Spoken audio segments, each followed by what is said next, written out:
रुको, कहीं जा मत, क्योंकि जो इस वीडियो को लाइक नहीं करता वो रात को किसी आवाज से जरूर जागता है। अगर आपको डर लगा हो तो लाइक करो, अगर हिम्मत है तो कमेंट में लिखो मुझे डर नहीं लगता। और अगर सच में हॉरर पसंद है तो सब्सक्राइब करो, क्योंकि अगली कहानी तुम्हारी हो सकती है। धीरे धीरे बैकग्राउंड में आवाज गूंजती है।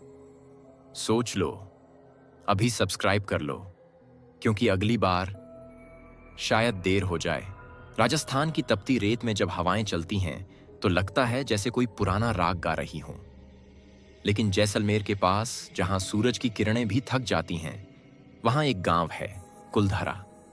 लोग कहते हैं कि यहां कभी 84 गांव थे, सभी पालीवाल ब्राह्मणों के। कुलधारा उनमें सबसे सुंदर, सबसे समृद्ध गांव था। दिन में सोने जैसी रेत चमकती थी और रात में चांद का उजाला उसे किसी परी लोक जैसा बना देता था। लेकिन जहां रोशनी होती है वहां अंधेरा भी जन्म लेता है। कुलधारा की पहचान थी चंदा। वो मंदिर की पुजारिन की बेटी थी। उसके चेहरे की मासूमियत, उसकी आंखों की गहराई, उसकी मुस्कुराहट, जैसे खुद मां सरस्वती ने उसे बनाया हो। हर सुबह वह मंदिर में फूल चढ़ाती और दीप जलाती। कहते हैं जब वह शंख बजाती थी तो पूरा गांव शांत हो जाता था। लेकिन उसी चांद जैसी चंदा पर एक शैतान की नजर पड़ गई। जैसलमेर का दीवान सलीम सिंह अपनी हवस और निर्दयता के लिए कुख्यात था। उसकी आंखों में सिर्फ लालच और अत्याचार भरा था। एक दिन वह टैक्स वसूलने के बहाने कुलधरा पहुंचा। वहां उसने पहली बार चंदा को देखा।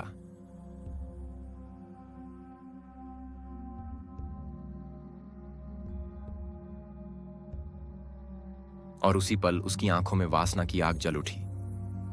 यह लड़की मेरी होगी, चाहे किसी की जान लेनी पड़े, वह बोला और चला गया। उसने अगले दिन फरमान जारी किया, 3 दिन में चंदा को मेरी हवेली में भेजो, वरना कुलधरा की रेत में तुम्हारी लाशें गाड़ दूंगा। पूरा गांव कांप उठा।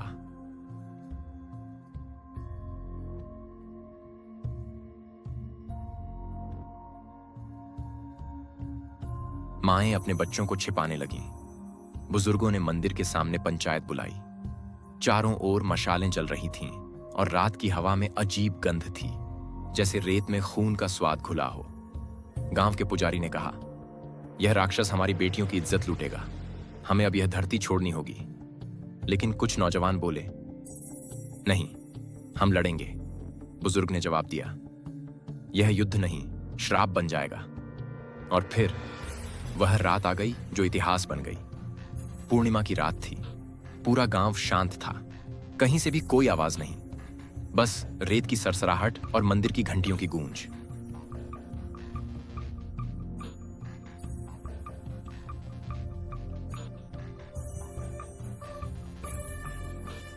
चंदा अपने घर के सामने दीपक रखकर बोली, अगर मेरा गांव जल गया तो मैं अपनी रूह को चैन नहीं लेने दूंगी। फिर सभी गांव वाले, बूढ़े, बच्चे, औरतें अपने घरों से निकल पड़े। सबने मंदिर में आखिरी बार माथा टेका और धरती को छूकर कहा, हे मां, हमें माफ करना, अब यह भूमि हमारी नहीं। गांव के पुजारी ने आखिरी बार दीपक उठाया और हवा में फूंक मारी। दीप बुझ गया, अंधेरा छा गया और फिर गांव गायब हो गया। सुबह जब सूरज निकला तो कुलधरा वीरान था। दीवारें टूटीं, दरवाजे खुले और हवाओं में सिर्फ राख की गंध। जब सलीम सिंह वहां पहुंचा तो उसे कोई नहीं मिला। सिर्फ एक दीवार पर लिखा था, यह भूमि अब श्रापित है। अचानक दीवान के चारों ओर हवा घूमने लगी। उसके घोड़े ने झटका मारा और वह गिर पड़ा। उसे महसूस हुआ किसी ने उसकी गर्दन पकड़ ली हो। उसने पीछे मुड़कर देखा, वहां चंदा खड़ी थी। उसका चेहरा जल चुका था, आंखों से खून बह रहा था। वह बोली, मैं किसी की नहीं हो सकी, अब तू भी किसी का नहीं रहेगा। अगली सुबह दीवान की लाश हवेली में मिली।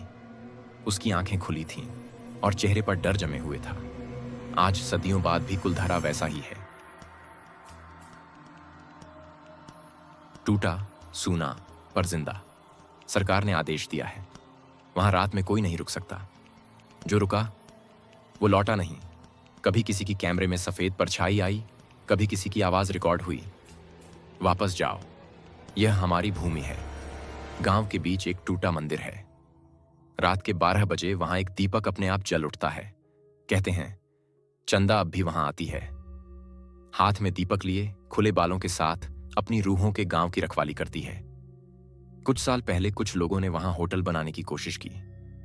पहली रात ही उनके कमरों की लाइटें अपने आप बंद हो गईं। दीवारों पर लाल निशान उभर आए, जैसे किसी ने नाखूनों से खुरच कर लिखा हो, यह जमीन हमारी है। सुबह मजदूरों में से 3 लोग गायब मिले। उनकी लाशें कुछ दूर रेत में दबी थीं। उनके चेहरे पर वही डर था जो कभी सलीम सिंह के चेहरे पर था।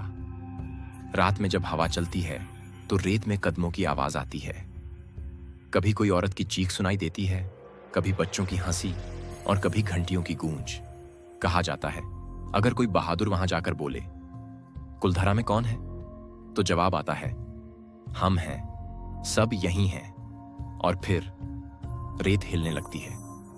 धीरे धीरे कदमों के निशान बनते हैं जो आपकी ओर आते हैं और गायब हो जाते हैं आपके ठीक सामने। कुलधरा का श्राप खत्म नहीं हुआ। हर कुछ सालों में किसी न किसी के साथ कुछ होता है। कभी कार बंद हो जाती है, कभी कैमरा टूट जाता है, कभी किसी की परछाई रिकॉर्ड में दिखती है। कहते हैं रेत अब भी अपने बच्चों की तलाश में है। जो कभी कुलधरा छोड़कर गए वो अब भी लौटते हैं रूह बनकर, और जो वहां बसने की कोशिश करता है रेत उसे निगल लेती है। जब रात में चांद पूरा होता है तो कुलधरा की रेत चमकने लगती है। हवा में दीपक की लौ डोलती है और मंदिर से शंख की आवाज आती है। वहां कोई दिखता नहीं, पर एहसास होता है जैसे सैकड़ों आंखें आपको देख रही हों। कहते हैं कुलधारा में अब भी वही आत्माएं हैं जो अपने गांव की रक्षा कर रही हैं, अपने श्राप को निभा रही हैं। अगर कभी कोई रूह को चैन मिला तो शायद कुलधरा फिर से बस जाए।